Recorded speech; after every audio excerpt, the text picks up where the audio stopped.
So this work was done by Sami, one of our new employees at Quarkslab during his internship, and me as its mentor. So I work regularly on hardware devices and on Android devices. And for Sami, sadly, he would not be here because I didn't check that the conference has the same place as another conference. So Sami will give the same talk at the same time on the other side of the earth. So scheiß. So a great thanks to this both conference to accept and to keep this talk at this both conference. And finally, we both work on automated analysis team at Quarkslab. We have the main topic, the development of tools to help the reverse and the research of vulnerability. As you could probably know, the symbolic execution with Triton, or more recently, Kubindiff or binary differ. So, this research is based on the SDK chip by Silicon Labs for all their chipset. This chipset can be found, for instance, on some devices as Amazon Sidewalk, the Freebox data, or the Freebox security module. So it's a French internet boxes. And if you are more interested about the research on Silicon Labs, there are another talk that we talked earlier, given by Dark Mentor in 2020 at Black Hat. So let's check if you are interested about that. And this chipset is divided in two families, so the EFM and EFR devices. EFM devices are their microcontroller without radio capabilities, in comparison of EFR that got these capabilities. So some of these support the Zigbee, Bluetooth, some overthread, and a lot of feature like that. In our case, we will focus on the update capabilities, so OTA feature, usable on both families, so the EFM and EFR, and the rail component that under the abstraction of the radio protocol, so only on the EFR family. So to begin, we'll talk about how works embedded devices. These target chips are based on the Cortex M33 ARM processor. This chipset are based on ARM v8 and got all modern features as turn zone, DSP, and a lot of others. And as all Cortex chip, they use a bus matrix to communicate with all internal components. And as you can imagine, we have a MCU that will communicate to the flash to load the code on its RAM to a specific address. So normally, if you don't know the base address, you use a tool like Blibloom to just know where we can load the code. But if you look at the datasheet, you also have this information. And for us, it's really simple. It's just load at the address 0x0, but historically, the famous family of STM32, for instance, that load their code at 8004/0. And the interesting thing in microelectronics that for one buses or multiple buses, the MCU will communicate to access some peripheral. And from the software view, an hard-coded address is linked to a specific address. So, for instance, you can see the USART at 4 and 80. And if you want to use USART, you need to specify on your software this address. So, another topic that we will deal about that is the BLE. So BLE is a protocol to answer to one problematic, powerless consumption for mobile devices. And indeed, the battery are small, so we could not have an energy consuming devices. And by consequence, BLE is slower than Bluetooth, and some devices are speaker, have BLE Bluetooth, and feature to get the advantage of both technology. BLE continues to set up the connection, and Bluetooth to launch your favorite music.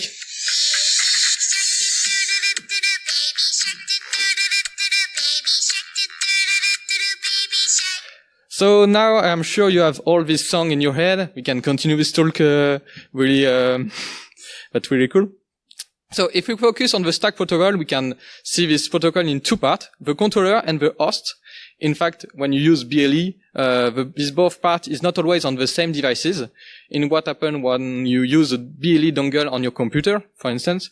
So this dongle is the controller, and you do the radio part done by rail, and the link part with the LL that would add preamble, encryption, and some stuff like that. And then we use the HCI that will do the interface between the computer and the dongle. And on the computer, we got the host part. So L2CAP would play the role of network support to handle a lot of protocol like ATT that we will focus, or SMP for the pairing of PLE. But now we just focus on the ATT. And ATT will be the structure of the data and handle the behavior of the server and the client. So the first part of our research is focused on the OTA process. OTA make possible to distribute a large-scale new update. And this update can be provided by different communication protocol like Serial, BLE, Ethernet, and some others. And so it increases the rate of adoption of update because the manufacturer can make new firmware update available to user of our Android application or their website, and the end user will download it and just install it by himself. Or some other component can just communicate with the other chip to just update this chip. So to handle this securely, Silicon Labs create their own format called GBL. And this format integrates the possibility to encrypt or sign the firmware. But just before I go deeper inside the GBL format, let us try to be a classical user that upload a dev board. So first, we just install the EFR Connect. It's the application to just upload the firmware. And then we use the GBL file to upload this firmware on the devices. And the application doesn't work. Okay, great. No worry. Let's just reverse it.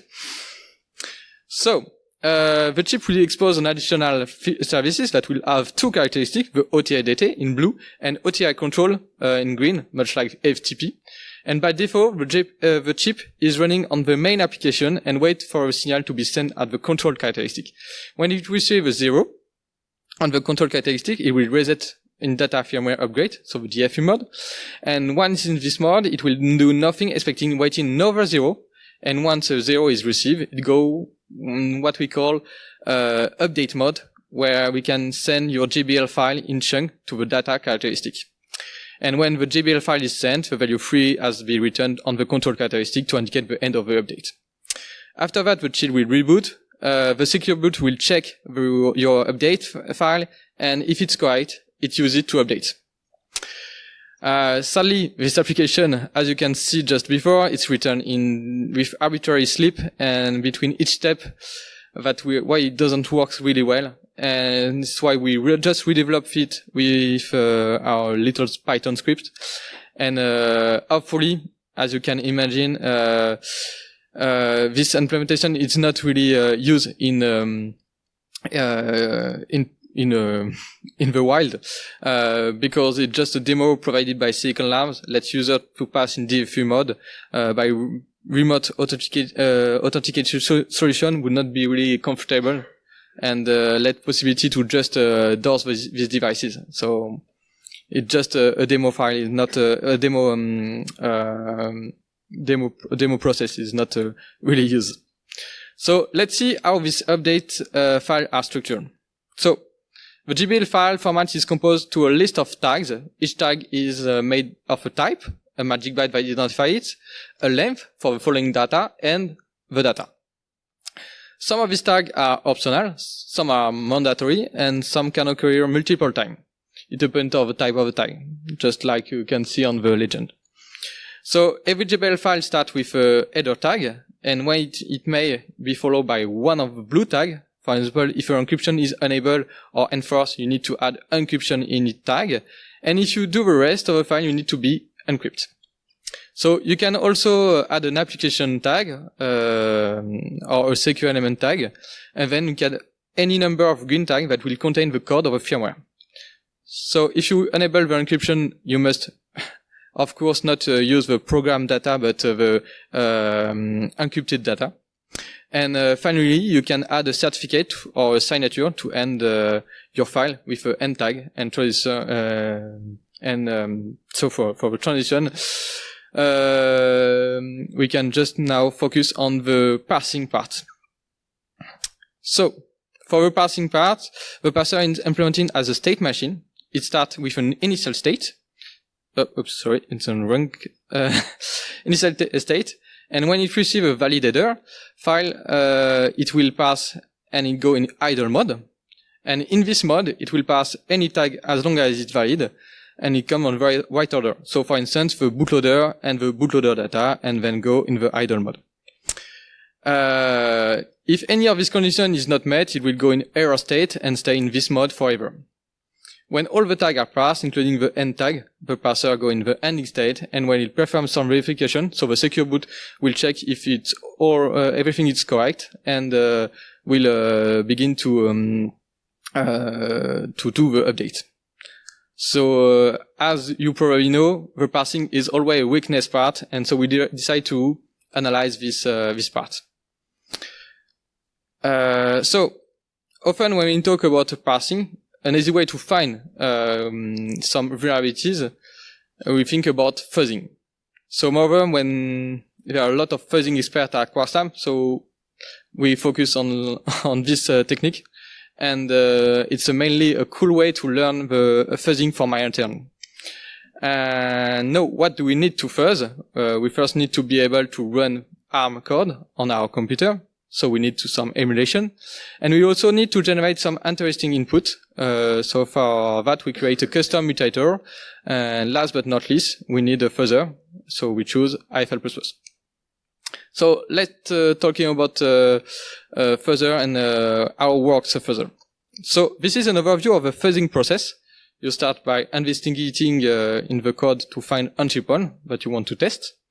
After that, you can choose some mutation strategy to apply on your input IFL++. Apply on your input. And we use IFL++ to just use their predefined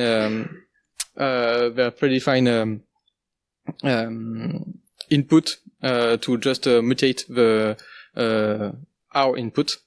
And we also create our proper input to fuzzer. And after that, you need to give a set of example to a fuzzer that will help him to understand what input should look like. And then the next step is the harnessing. In this step, you need to write some code that will interface between the fuzzer and the code we want to fuzz. It's where we need some emulation. And finally, you can start the fuzzing. And after each fuzzing session, you need to identify potential crash found, and maybe some tweak here where just adjust the parameter, because you will see that the fuzzing could crash for some random problem, and we need to just patch to avoid this problem. And then you loop until you found an interesting crash. So we already identified the attack surface. So let's see how we mutate our input. So IFL++ offers the possibility to create a custom mutator, and we can be used in combination with the existing one to get more control over the input. So our mutator takes the message that needs to be mutated and applies the mutation with some randomness and give it back to IFL++. So for instance, you can see just there are some weights, and you can just adjust the weight to be a better fuzzing. So for instance, it's more interesting to add a tag, because if you just reset the tag, all the tag, you miss all the file, and we begin back to another new file. So we just prefer to put a rare case reset, and in more case add some tags to able to do a better fuzzing. And for our input, is parsed and serialized with protobuf to increase the performance of the fuzzing. And as you can see here, it's really easy to write a definition of what we want. So now the code is also compiled in ARM architecture, so we can simply run it in our computer, because we mainly work on x86. We need to emulate it. But not a full system as QEMU can do, but in place use Unicorn, a fork of QEMU that can just emulate a bunch of instructions. And thank God, Unicorn integrate in AFL++. So we just use AFL++ and precise we want to use unicorn, and that's it. So we need to just correctly set up all the required memory, such as the stack and the code, and then we had to patch a lot of things because some part of the code try to access hardware peripherals that doesn't exist. So we need to emulate it, and we avoid some unicorn crash.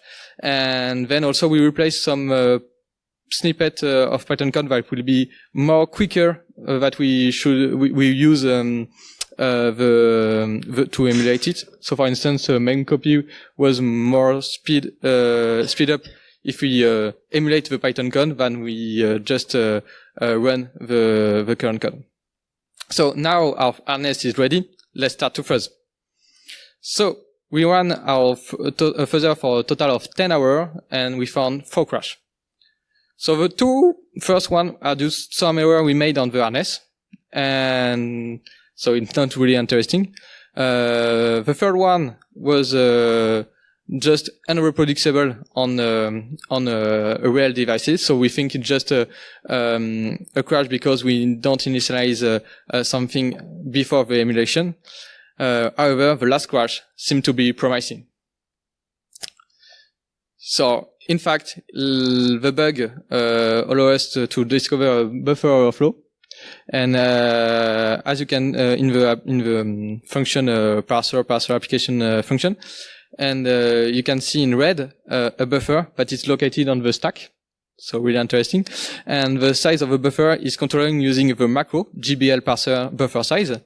And this buffer is given to a function that will copy byte from the input variable to a buffer, but doesn't check the maximum size of the buffer. But instead, for the size that it's set in tag, so we have a buffer overflow here. And now, perhaps it could be interesting to see a little demo. So play. So on the left side, we have a script with first flash a signed application on the board. This application will only accept a signed firmware. And on the right side, we are scanning the BLE devices. So we can say here a name OTA with this specific BD address. So just remember it. Now we can start the exploit. So we will first upload an unassigned firmware on the board. So it passed and it loaded, but it failed. But don't worry. Now we have a firmware flash on the board, but we have a buffer overflow to trigger to just replace this buffer by our firmware. And as you can see now, we just need to scan it again. And if you see, there are new devices called pawn because we change the bootloader, and it's the same BD address.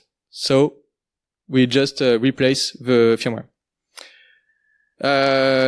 So now we just see the demo, but you probably want to see how we success to exploit it, and it's why what we will show you just now. Oops. Okay. So let's see what we can do before and we can't do. If the encryption is unforced, we can't exploit because our payload will be decrypted using IES and we will scramble everything. So we can't use it on the when the encryption is unforced.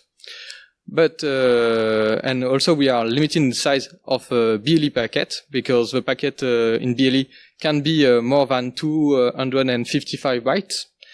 And we can't write the flash from 0x0 to 0x80.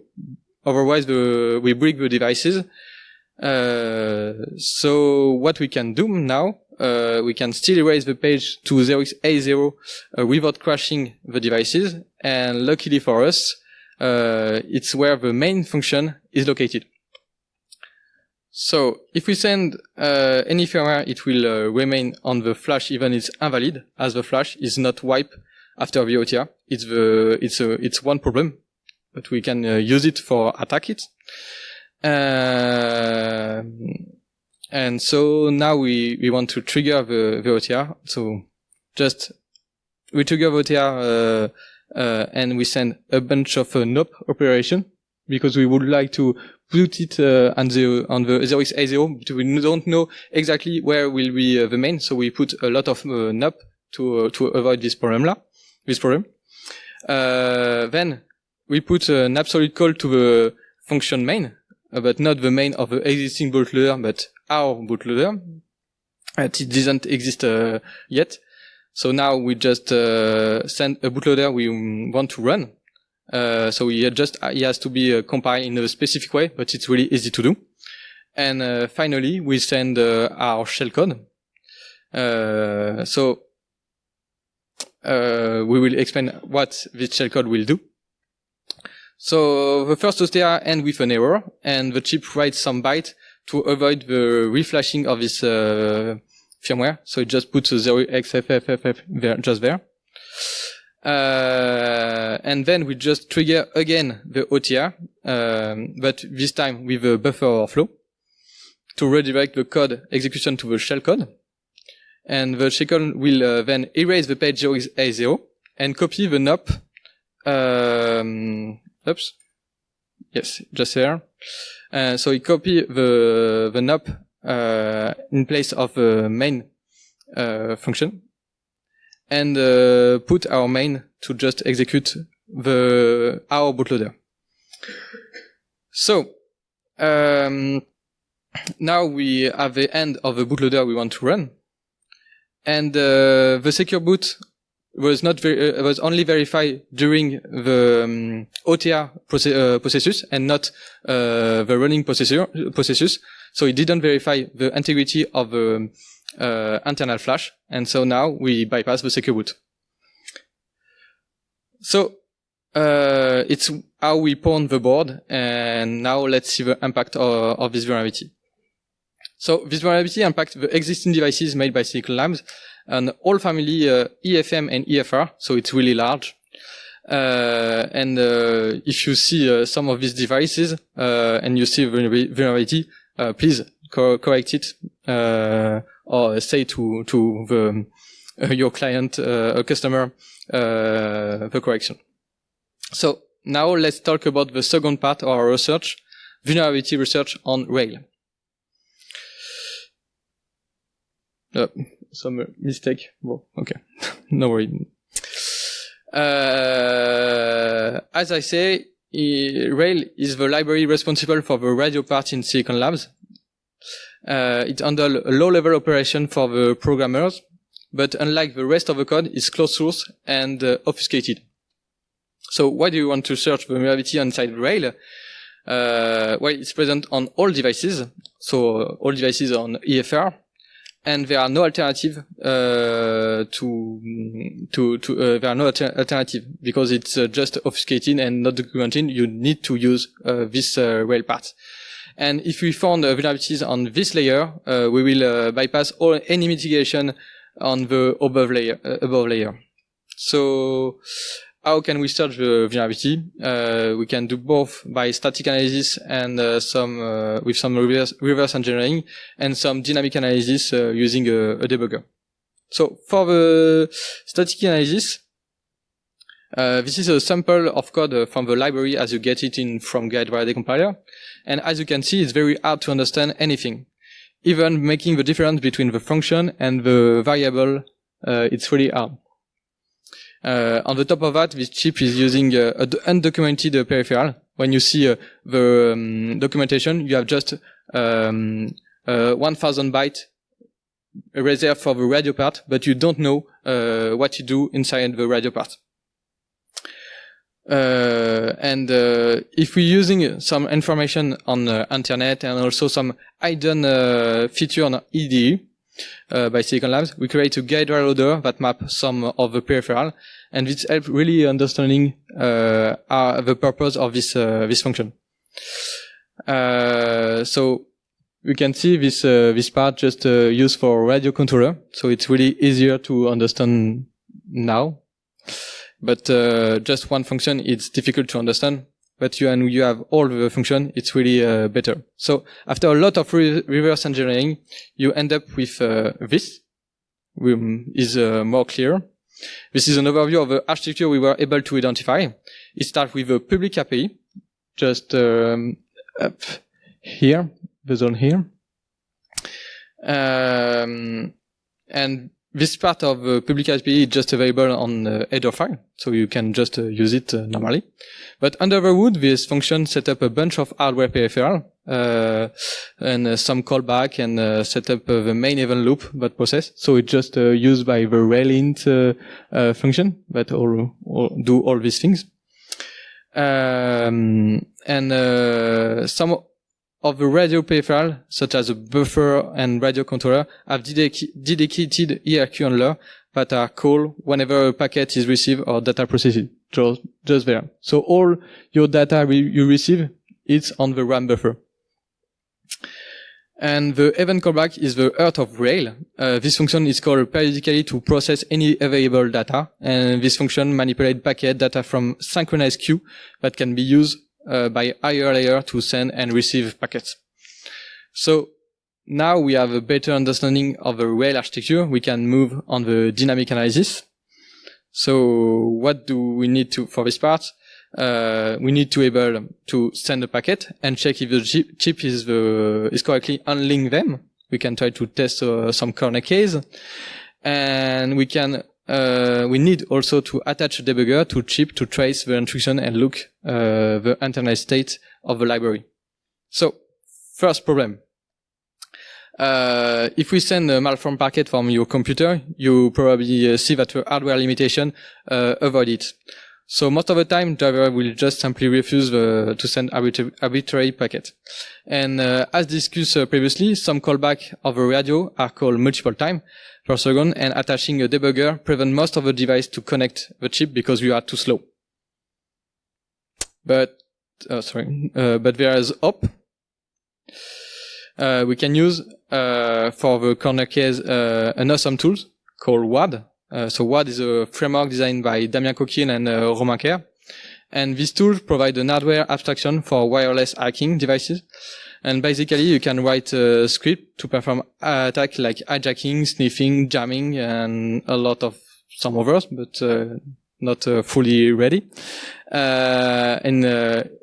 It's just written in Python code, so you just need to write Python code and you can do that. It's really cool. What come in two parts. The host layer are implemented from scratch in Python and one on your computer. So you don't need to use anymore BlueZ, and it's really cool things because BlueZ is really a pain to use it. And the other part, it's on the devices you connect to send packet, like NRF52. This communication is done in a protobuf, so it's really cool to use it. And for our case, we use NRF52 because it's only cost $5 and you have the ability to send any packet. So now let's see how we can monitor the behavior of a chip. So instead of using debugger, we decided to create a DBI, so dynamic binary instrumentation, that can be inject the debug code directly in the program, which greatly increase the performance and allow us to connect to a chip by using to just greatly increase the performance because you don't use interruption. And this DBI can monitor the behavior of a chip, change the behavior of a chip, and that's all. But it's cool. So let's see how it works and under the hood. So since the code we want to inject is in the Rail library and it's already compiled, we need to modify the library at binary level. So for that we use leaf library that allow a modify elf file. We also use a keystone to generate code to inject. So the idea is really simple. We first extract all the object file in the library.a, then we loop over them to find function we want to hook.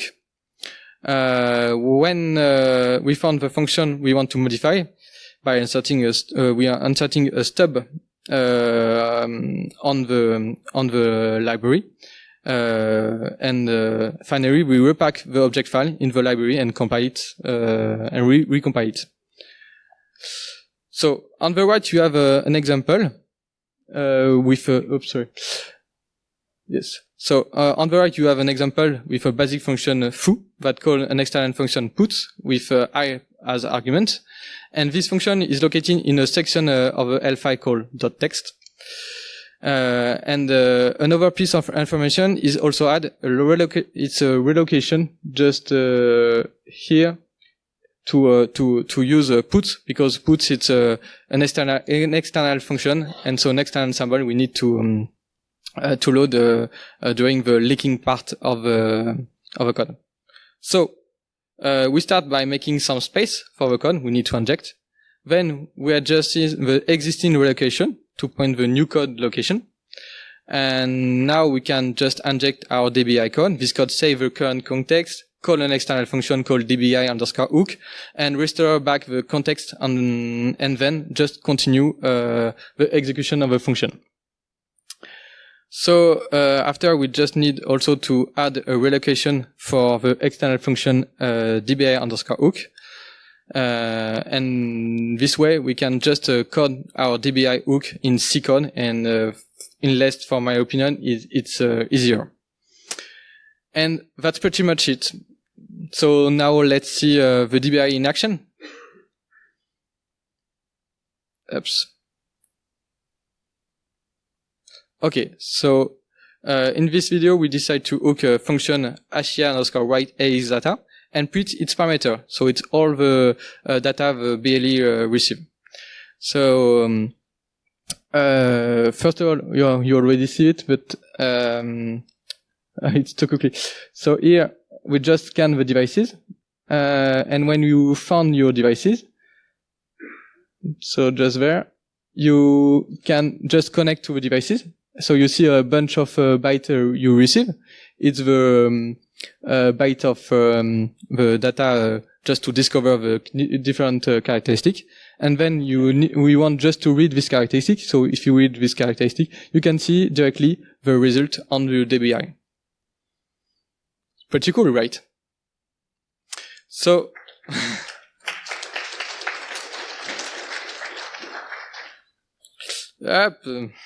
sorry. So you must think about the cool vulnerabilities we found using these tools. Well, it turns out there are no vulnerabilities for the moment, but it's still in progress. That's all for the DBI. And so we just demonstrate how to bypass the secure boot of Silicon Labs with just a classical vulnerability, a stack buffer overflow. It's really simple.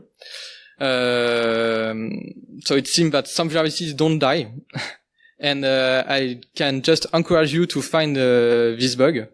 Because nowadays some vulnerability could be really hard to find it, but in some other case, like this case, it's really simple. And another point is that fuzzing is not that hard. It takes some time, but if you manage to do it, I think you can do it everyone. So do it. And we also show a unique approach for the DBI that I didn't see anywhere else. And that could be really interesting to dig deeper in this method to just monitor and perhaps do some coverage to aggregate some information on your fuzzing session. And if you want to some additional information, you can just check our blog post just there. Thank you.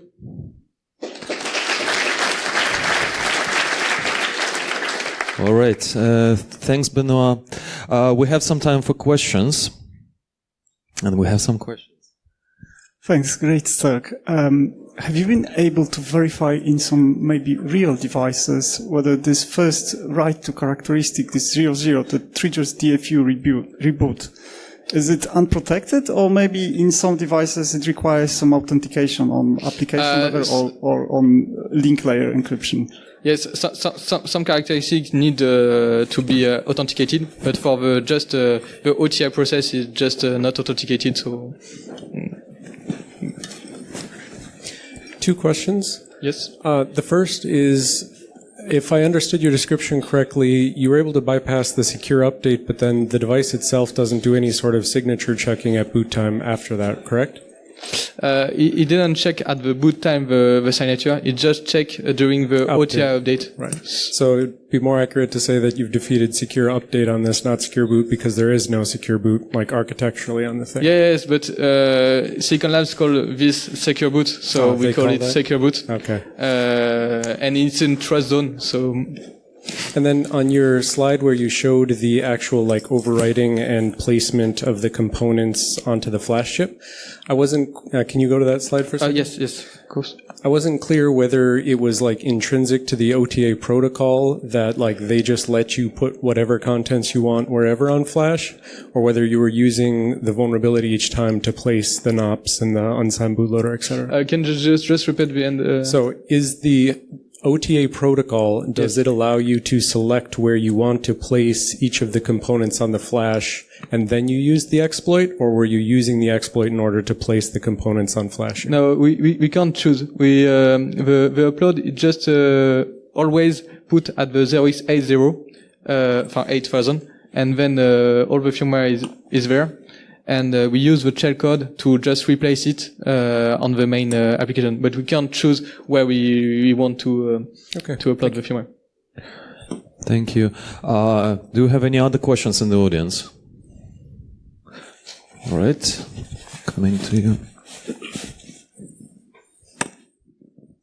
Thank you for your talk. Were you looking at a version that has the secure element as well? And if so, did you look into that as well, or? Yes, we look at the secure element. The secure element is where the verification is done by the OTR.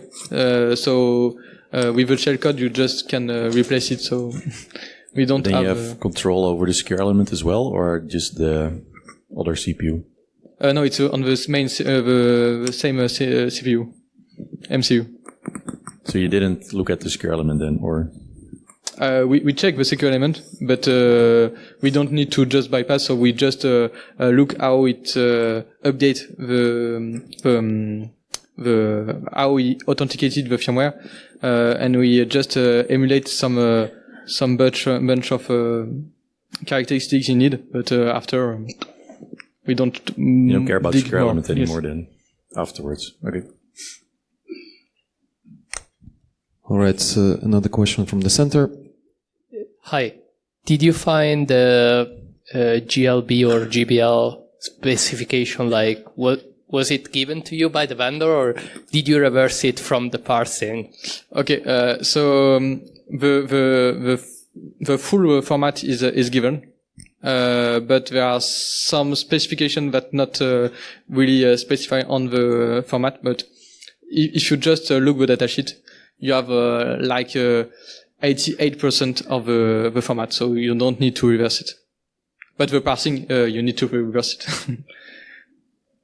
All right. Any last question in the audience? No last question. So let's give a round of applause to Benoît.